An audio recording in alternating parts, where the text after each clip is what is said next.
Hi, I'm Olivia Simonson. Offshore oil production returns to the waters off Santa Barbara, and another oil refinery is leaving California. Hi, I'm Myra Castro.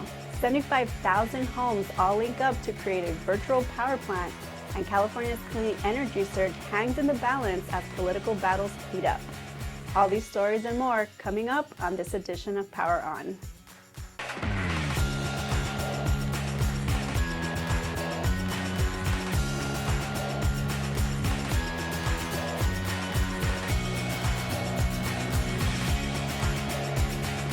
This episode of PowerON is brought to you by Cal NRG, bringing you the energy you depend on today while working toward the energy future we all want for tomorrow. Almost 10 years to the day after an oil spill impacted the Santa Barbara coastline and prompted the closure of several offshore platforms, a Texas-based company called Sable says it has resumed crude oil production in nearby federal waters. In 2015, an offshore pipeline ruptured and spilled over 3,000 barrels of crude oil into the Santa Barbara Bay. Sable's announcement has environmentalists up in arms, saying the reopening of the offshore platform almost 10 years to the exact date of the spill is Sable thumbing its nose to them. But then, just a couple days later, a Santa Barbara judge issued a preliminary injunction against the company, and State Lands Commission issued a scathing warning. But their actual impact is still unclear. Sable assures the pipeline now uses state-of-the-art equipment and thus is safe.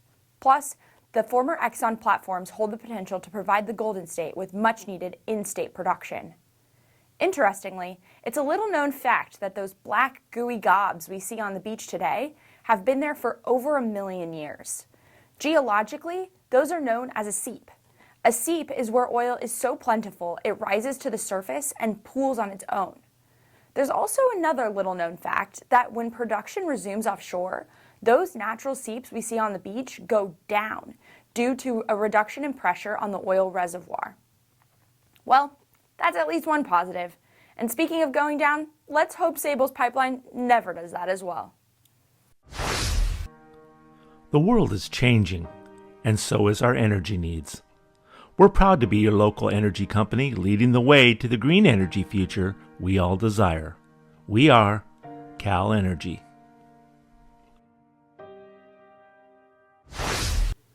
Sunrun has launched CalReady, the largest virtual power plant in the U.S., turning thousands of California homes into a powerhouse for the grid. By connecting around 75,000 home batteries from over 56,000 customers with solar storage, CalReady can deliver up to 375 megawatts of backup power, enough to light up 280,000 homes during summer heat waves. This massive network not only keeps the lights on, but also cuts pollution and lowers bills by feeding clean energy back to the grid when demand peaks from 4 to 9 p.m., May through October. Homeowners earn up to $150 per battery, with the program projected to pay out nearly $10 million this year. Sunrun CEO Mary Powell calls it a customer-led energy revolution, highlighting how this decentralized system boosts grid resilience without new infrastructure. With California's energy costs rising, nearly 90% of new Sunrun customers in the state are adding batteries, making homes a key part of the energy solution.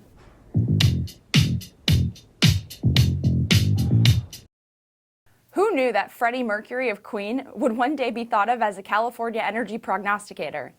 That's because his legendary rock song, Another One Bites the Dust, seems to now be the anthem of California's energy situation. That's right, another oil refinery has bitten the dust. Valero Energy now says it will close its Benicia, California refinery after 25 years in operation. And you might think that's good news.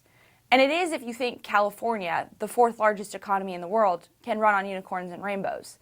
But unfortunately, California needs oil no matter how green it wants to become. This leaves now only 8 refineries left in the state, down from 30 in 1990. And in October of 2024, Phillips 66 announced that they too have plans to close their Los Angeles area refinery in the fourth quarter of 2025. These 2 refineries produce nearly 20% of the state's refined product. The refiners have cited a combination of economic, regulatory, and market challenges as their primary reasons for shutting down. So the question is, what happens now?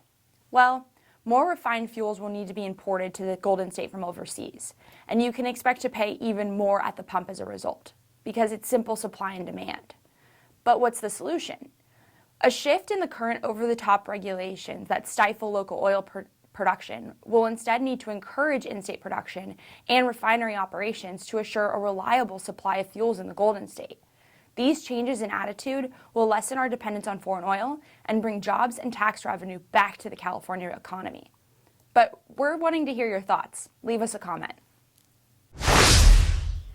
California is powering ahead in the clean energy race, adding a record 7,000 megawatts of renewable energy and storage last year, beating previous records for the third year in a row. Since 2020, the state has added 25,000 megawatts, roughly matching its average daily electricity use. Renewables now generate over 50% of California's electricity, far above the national average of 20%. Looking ahead, the state plans to add 20,000 megawatts by 2030 and 75,000 by 2040. But the Trump administration is throwing up roadblocks, pushing policies to hinder green energy projects. House Republicans recently passed a bill slashing tax credits for renewables, threatening 35,700 jobs in California and 34,100 in Texas by 2030. While states like South Dakota lead over 75% renewable power, California's clean energy surge hangs in the balance as political battles heat up. Well, that's it for this edition of Power On. If you're watching us on YouTube, don't forget to click that little red subscribe button. On behalf of myself, Olivia Simonson, David Compton, and everyone else here at Power On, thanks for watching.